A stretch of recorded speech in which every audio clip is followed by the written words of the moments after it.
Buenas tardes, estimados estudiantes, maestros, maestras. Pues estamos aquí preparando la segunda conversación que fungirá como la clase videograbada.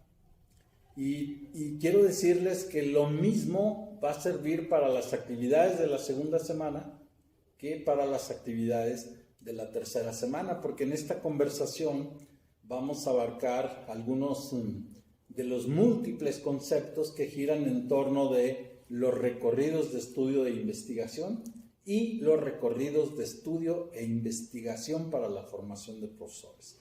Otra vez nos acompaña el maestro Jesús, que ha estado con nosotros desde la clase pasada. Bien, Jesús, pues al final de la clase pasada decíamos que, bueno, el concepto de praxeología se había convertido sin duda en el concepto más atractivo de la teoría antropológica de lo didáctico, que no el único, ni el más importante, pero el más atractivo. Y que a partir de este concepto, entonces, desde la idea de transposición, entonces se trataría de revisar si las praxeologías están bien preparadas para ser enseñadas. Y eso nos lleva de inmediato a lo que en la TAD llaman el problema de la estructuración del currículum. La TAD dice que muy recurrentemente los currícula se estructuran de esta manera, con contenidos actitudinales, procedimentales y conceptuales por un lado, y que por el otro dividen muy bien las áreas de la matemática, los sectores, los temas, de tal manera que tradicionalmente los programas de estudios encierran cuestiones en un tema, lo que se llamaría el autismo temático, ¿no? Entonces, bajo esta lógica del problema de la estructuración de los currícula, parecía obligado que la teoría antropológica de la didáctica se preguntara entonces cómo plantear las praxeologías en un programa de estudios, en un manual, en un libro para el maestro, sin que estuvieran con el autismo temático.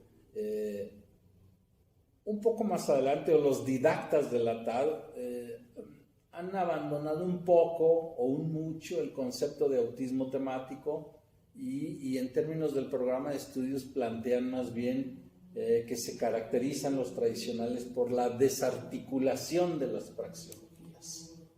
La desarticulación entre la aritmética y el álgebra, la desarticulación entre la proporcionalidad como una función estática, como una función dinámica. Entonces, su primera mirada a los programas de estudio tradicionales les hace encontrar esa desarticulación.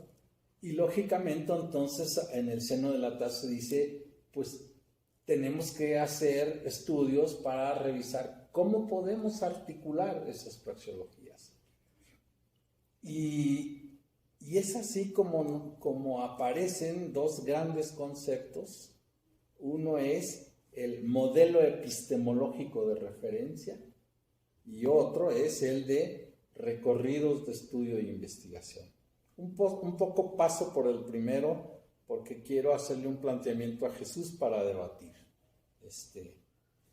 El modelo epistemológico de referencia se considera obligado en un estudio de la TAD. Un modelo epistemológico matemático, un modelo epistemológico de referencia no es el análisis histórico de un concepto, no es el análisis de un contenido matemático, es la búsqueda del dúo preguntas y respuestas que fueron conformando una determinada praxeología, ¿sí? Desde luego que puede ser una revisión histórica, pero siempre buscando esta dualidad entre las preguntas y las respuestas que fueron organizando esta praxeología matemática o esta organización praxeológica matemática. Y entonces ese MER es obligado. ¿Por qué es obligado? Porque serviría de material para que si hiciéramos un programa de estudios, pues en ese modelo epistemológico ya hemos conocido cómo se articulan unas y otras praxeologías de un sector con otro sector, de un área de las matemáticas con otra área de las matemáticas, con otra área de las matemáticas. Es pues el MER, yo lo veo como la construcción de la red praxeológica, de las conexiones praxeológicas. Vamos a imaginar entonces que en el seno de la TAD aparecen los primeros MER, modelos epistemológicos de referencia, y entonces se dice, bueno, y ahora sí, con esta articulación de praxeologías, ¿cómo tendríamos que proponer la enseñanza? Y es donde aparece el concepto de recorrido, de estudio e investigación. Yo planteo con la TAD, y es a lo que te quiero provocar, yo planteo desde la TAD que un recorrido de estudio e investigación rompe con cierto autismo temático de las situaciones didácticas, en tanto que una situación didáctica está dedicada a uno y a un solo concepto aislado, mientras que el recorrido, como su nombre lo indica, camina no por conceptos, por varias obras matemáticas o por varias praxeologías matemáticas. Subrayo pues para el debate que el recorrido de estudio e investigación rompe con el aislamiento, con la atomización de las situaciones didácticas. Bueno, es un buen debate. Me parece que los profesores, las profesoras que observarán este video han estudiado algo de la teoría de las situaciones didácticas y habrán visto seguramente que es posible construir no situaciones atomizadas, sino secuencias de situaciones didácticas y lo que es más, ingenierías didácticas, que es la articulación de un camino completo, de un saber matemático. Entonces, me parece que esto de la atomización en ese caso no percibo que aplique bien. Yo añadiría que uno de los aciertos de las praxeologías, que es un concepto muy fuerte, muy pertinente, muy útil, es que nos permite explicar las prácticas, todas las actividades humanas, todas las actividades que se hacen en una institución formadora de maestros o que se hacen en una escuela de educación básica, es posible interpretarlas entonces como praxeologías. En ese sentido, las praxeologías es un concepto que rebasa estrictamente el ámbito de la enseñanza stricto sensu. No es posible identificar otro tipo de actividades humanas en las escuelas de educación básica y en instituciones formadoras de docentes. Yo ahí veo una de las aportaciones fundamentales, pero en esto de la atomización no me resulta convincente, ¿sí? Porque es posible que diseñemos una secuencia amplia. Brousseau diseñó una de 60 situaciones didácticas a propósito de los decimales, entonces no sé qué atomización podríamos cuestionarle a esa ingeniería. Por ejemplo, desde la MER, se cree que un modelo epistemológico de referencia para las fracciones es el que realizó Brousseau. No las situaciones didácticas, sino el análisis de las praxeologías matemáticas ligadas a las fracciones. Pero no estoy muy de acuerdo con que se rompe la atomización, porque al final de cuentas la situación didáctica está ligada a la noción de concepto matemático, no de praxeología. Pero además creo que el recorrido de estudio e investigación, en tanto dispositivo didáctico que quiere poner en una relación funcional a la persona y al saber, tiene otras ventajas sobre las situaciones didácticas. Por ejemplo, vamos a caminar un poquito por el paradigma de visita a las obras y el paradigma de cuestionamiento del mundo, ¿sí? El paradigma de visita a las obras se caracteriza, entre otras cosas, por dos elementos importantes. Uno,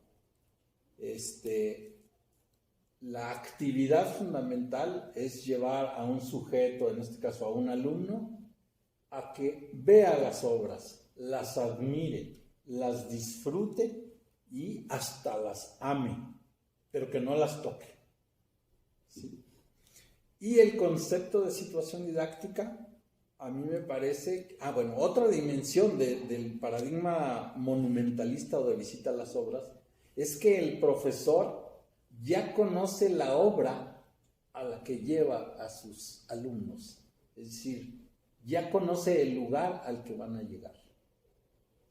En cambio, el recorrido de estudio e investigación, que es propio del paradigma del cuestionamiento del mundo, no parte de un concepto, ni parte de un tema, parte de una pregunta, que puede ser de hecho, que se pretende que inicie uno explorando la dimensión extra matemática para plantear una cuestión rica, de la cual se puedan derivar otras cuestiones, y que el profesor no tenga claro o no esté seguro a qué obras matemáticas deba llegar en ese recorrido. Ahí hay, en esta arborescencia de preguntas, me parece que hay otra ventaja, y bueno, es como un recorrido, es como una aventura de los dos sujetos, del profesor y del alumno, pero una aventura que les va a permitir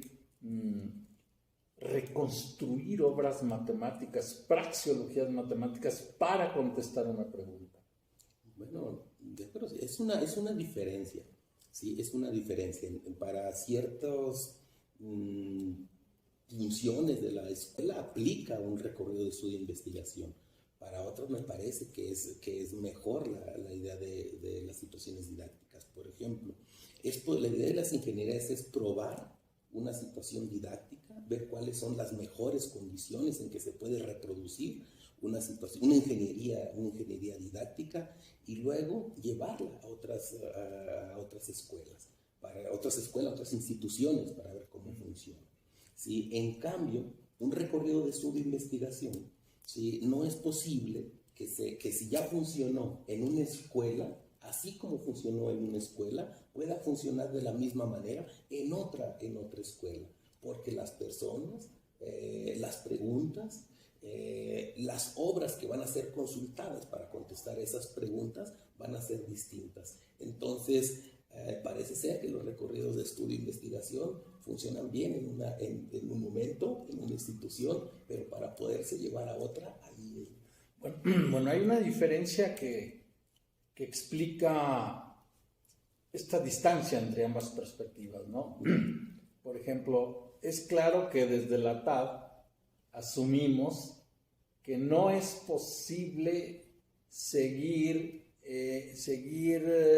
o estudiar exactamente los contenidos que plantea el programa de estudios, porque un recorrido puede tener rutas diferentes y respuestas diferentes. Por ejemplo, una pregunta generatriz puede tener varias respuestas matemáticas.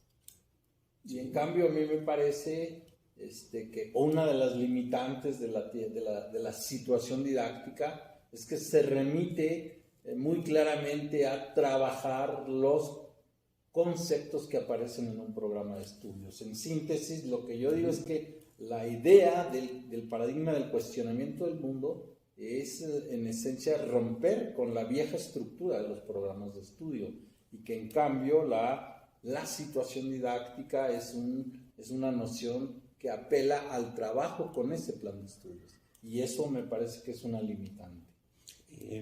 Para las personas los compañeros maestros que van a ver el video, yo quisiera como añadir una pequeña precisión que ellos se van a encontrar cuando lean los materiales. Decíamos en la ocasión anterior que frente al currículum entendido como un conjunto de contenidos, ahora estaríamos hablando como el currículum de los recorridos de estudio e investigación, currículum como un conjunto de preguntas, ¿sí? Que habría que llevar a las escuelas y entonces plantear respuestas a esas preguntas. Y quiero recordar del video anterior también una discrepancia que no es menor, y nuestros maestros que nos acompañan en esta conversación podrán ellos indagar y tomar su posición. Pero mira, el recorrido de su investigación plantea responder esas preguntas, y para responderlas tienes que ir a consultar obras, ¿sí? Obras que están en los media, ¿sí? Para poder tener una respuesta provisional a esa pregunta generatriz. ¿Sí? Bueno, si esto es así, se trataría de buscar esas respuestas, ¿sí? Donde vas a usar, y el concepto y el fenómeno no es menor desde mi punto de vista, donde vas a buscar respuestas para esas preguntas, ¿sí? Porque necesitas conocer, tener ya esos saberes que te van a permitir contestar esas preguntas. En cambio, en la teoría de las situaciones, tienes que construir. El sujeto no sabe cuál es el saber en juego, ¿sí? Él lo va a construir al resolver la situación que se le está presentando. Entonces, en la teoría de las situaciones, construyes las estrategias de cómo resolver un problema. Un problema puede ser visto como una tarea en la TAP, o puede ser visto como una situación en la teoría de las situaciones. Entonces, la diferencia es que desde la TAP buscas una respuesta, ¿sí? Desde la teoría de las situaciones construyes un saber. Entonces, esa diferencia no es menor.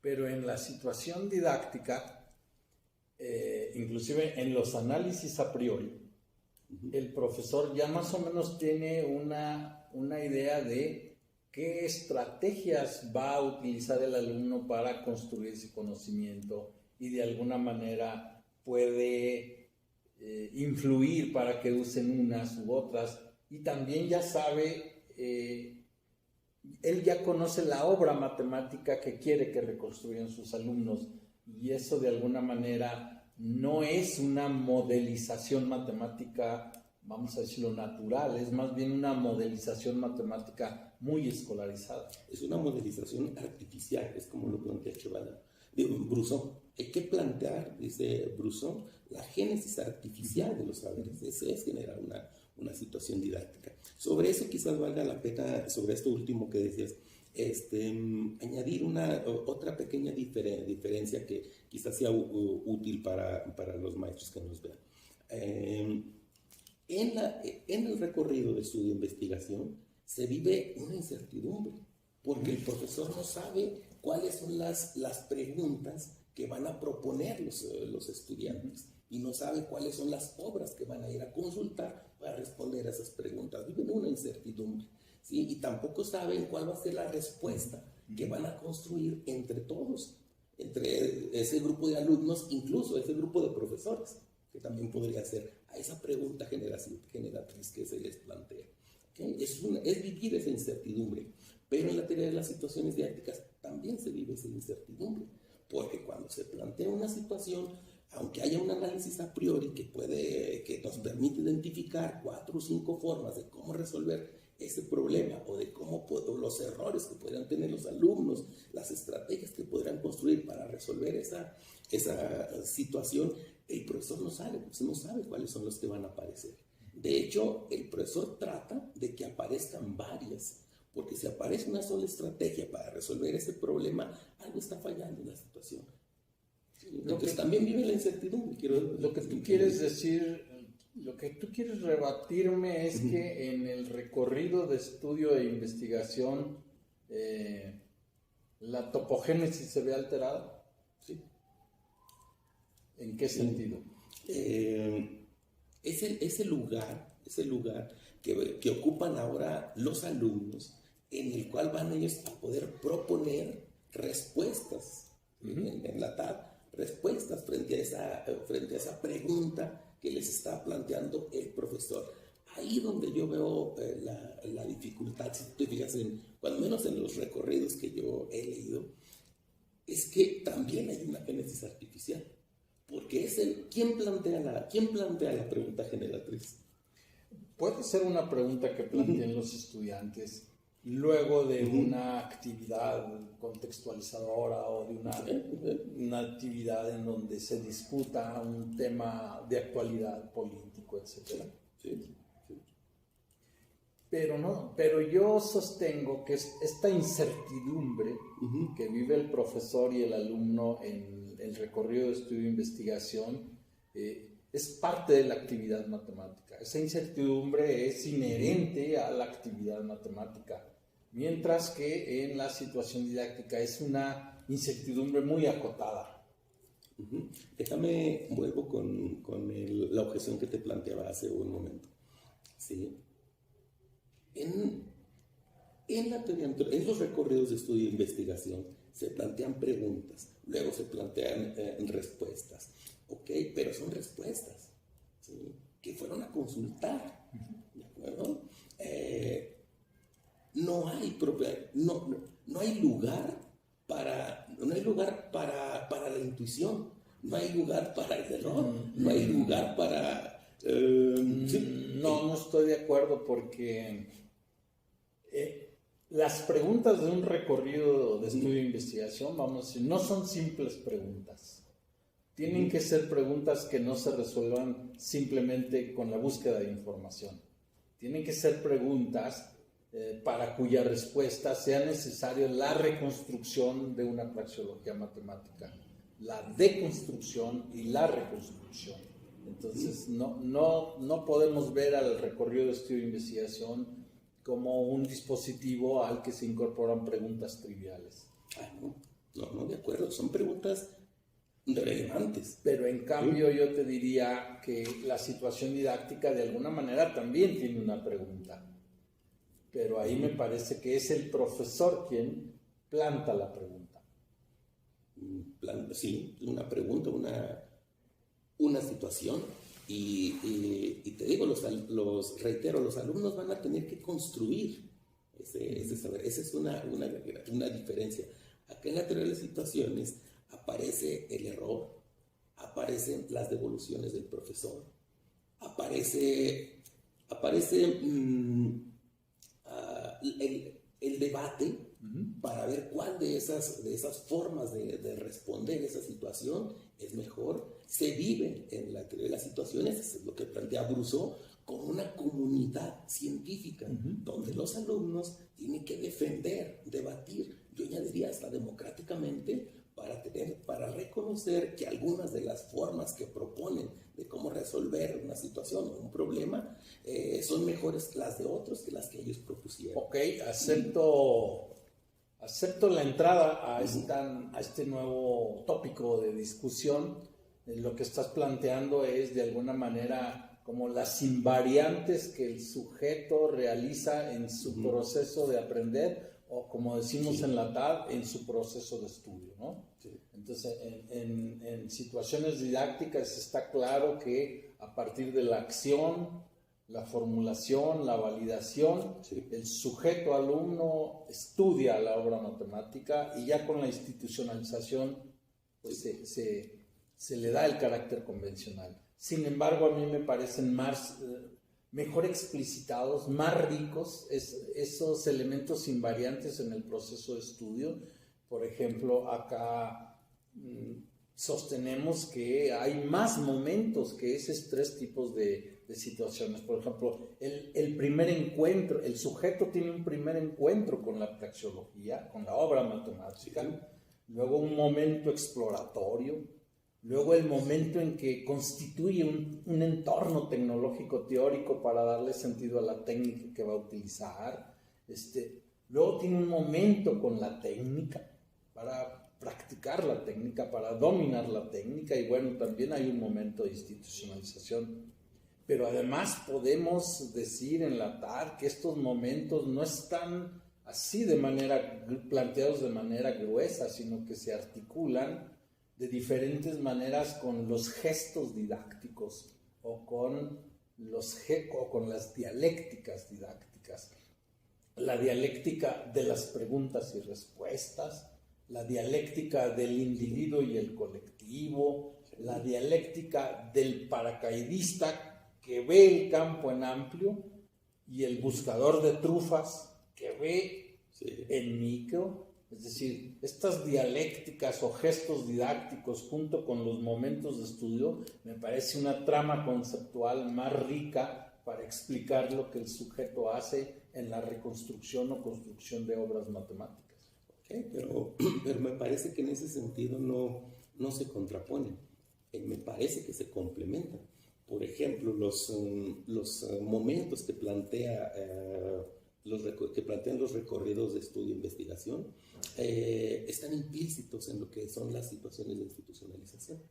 Y a su vez las varias de los otros momentos que plantean la teoría de las situaciones, ¿sí?, también están incluidos en este primer momento exploratorio. Entonces es posible plantear, estudiarlos en este caso, estudiarlos de manera conjunta. Me parece que yo diría que hasta se vería enriquecido la idea de los momentos de estudio, ¿sí?, si usa los conceptos que se han construido desde la teoría de las situaciones. Uno es la situación, la acción, la formulación, la validación, pero también la noción de medio didáctico. Me parece que se vería enriquecido.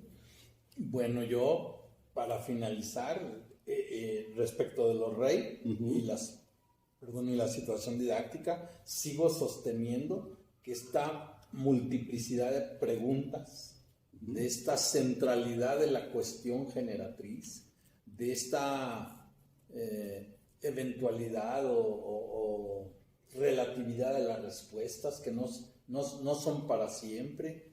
Incluso la construcción de una obra praxeológica se detiene no cuando se encuentra la respuesta con mayúsculas, sino cuando se encuentra la respuesta que Chevalat llama la respuesta corazón, que es una respuesta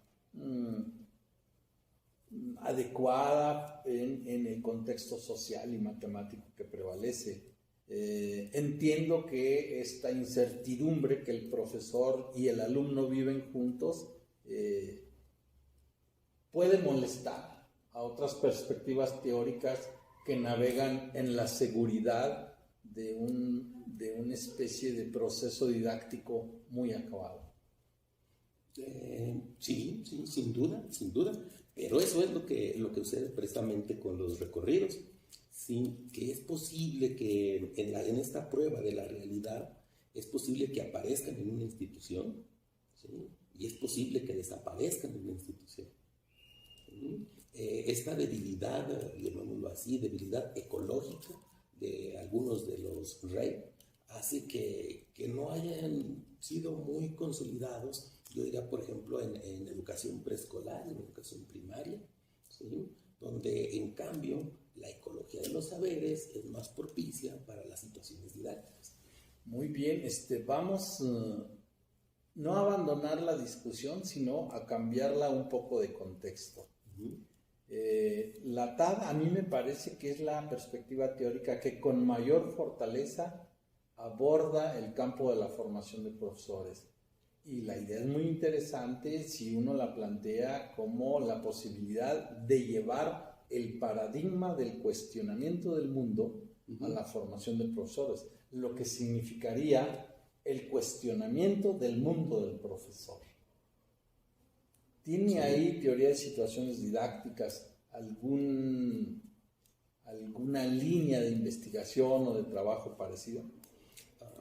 Bueno, lo que se ha planteado es esta didactificación de la didáctica. ¿Okay? Es decir, cómo convertir en dispositivos de formación pertinentes, adecuados para la formación de profesores, todos los conceptos que la teoría de las situaciones ha planteado. Yo he visto que funcionan muy bien con los profesores, y te reitero, ahí tendríamos que diferenciar el asunto de la educación primaria, la educación preescolar y la educación secundaria. ¿Por qué? Porque los recorridos de estudio e investigación están más orientados hacia educación secundaria. Sí, pero porque el equipo que ha trabajado mucho el dispositivo tiene su mirada en ese nivel, pero creo que el concepto sirve para todos los niveles, como lo ha demostrado los REI que se han hecho para inicial, preescolar y para primaria, los de Sierra y los de... No, sí. No, sí sirve para Pero todos los niveles. Es que desde la TAD decimos que muchos formadores colocan a la teoría de las situaciones didácticas, colocan a la resolución de problemas o a los niveles de Van Hale, los colocan como respuestas ya preconstruidas a los cuales los formadores ya conocen y que llevan de la mano a los estudiantes de magisterio y que no les permiten vivir esta incertidumbre y que no les permiten tampoco esta formación dual matemático-didáctica. No sé, yo lo que he visto, o lo que te comentaría sobre eso, es que es posible generar dispositivos de formación desde la teoría de las situaciones que sean relevantes. Me parece también ahí que hay algunas cosas que se pueden complementar igual de la TAD, llevarlos a la teoría de las situaciones. Por ejemplo, plantear dispositivos de formación en que el profesor tiene que funcionar como un resolutor de problemas, ¿sí? También como un analista, también eso es posible, y ahí tendrán que ir apareciendo, ese es el gran reto de la identificación, tendrán que ir apareciendo los conceptos de la teoría de las situaciones que son muy aunque abundantes. debes reconocer que, por ejemplo, no es lo mismo darle una clase tradicional de matemáticas al estudiante para profesor que hacerle vivir un rey.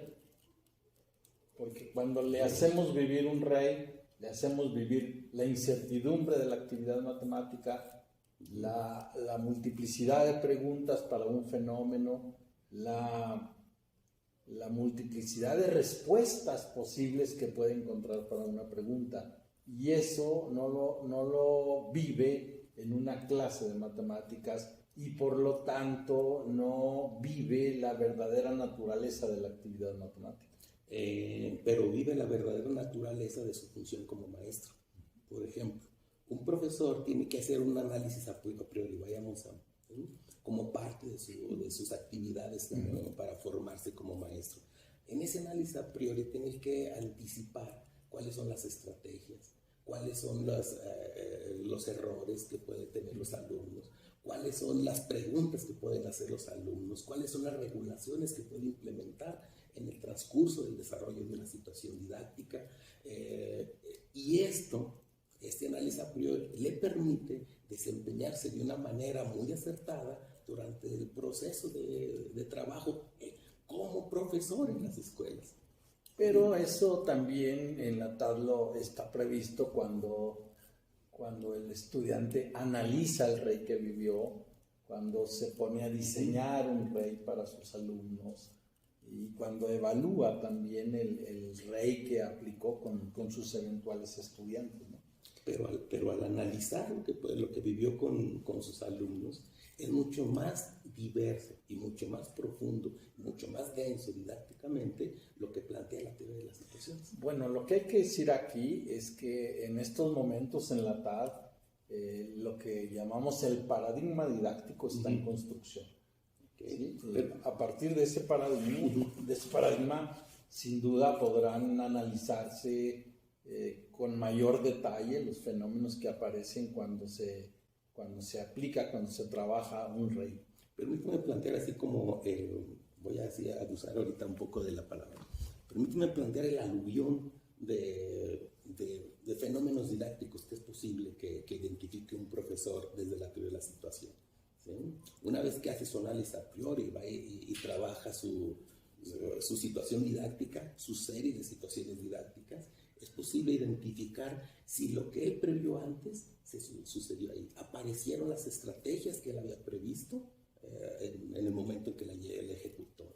Apareció ahí, por ejemplo, algunas de estas estrategias funcionaron, previstas desde antes, le permitieron plantear contraejemplos pertinentes. Identificó los errores de los alumnos, vio cuáles devoluciones funcionan mejor, pudo identificar entre una validación sintáctica, semántica o pragmática, vio cuál es el tipo de preguntas que funcionan mejor en el momento de dar una clase, ve el tipo de errores sintácticos o semánticos que aparecieron en su clase, ve cuál es la función del maestro y de los alumnos en los momentos didácticos, ve en qué momento se tiene que devolver o la consigna o las reglas del juego o el saber matemático.